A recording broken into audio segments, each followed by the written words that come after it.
Hi, I'm Chris Mamazelis here in Australia, the great southern land, and you only need to look behind me to realise how lucky we are to live in this beautiful country.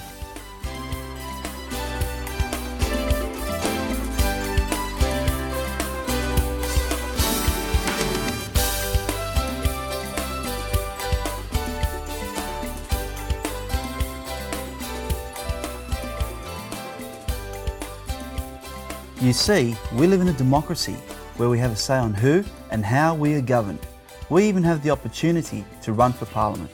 Although it hasn't always been this way.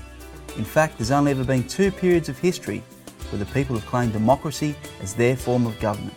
Once in ancient Greece 2,500 years ago, and only a handful of countries over the past 200 years.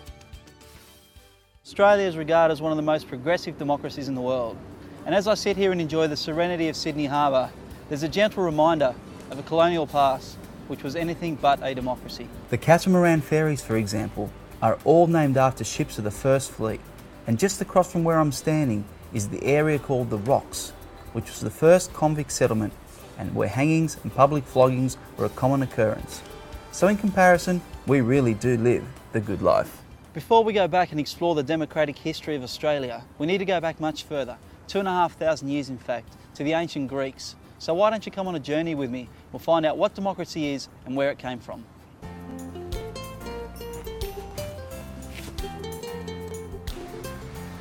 The first step was to get some expert opinions from people like Associate Professor Stephen Stockwell, who is researching the history of democracy at Griffith University.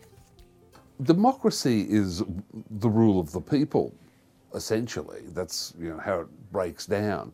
And the word certainly comes from the ancient Greek and refers to the institutions of places like Athens, where for a variety of internal political reasons, the people ended up taking control of the government themselves.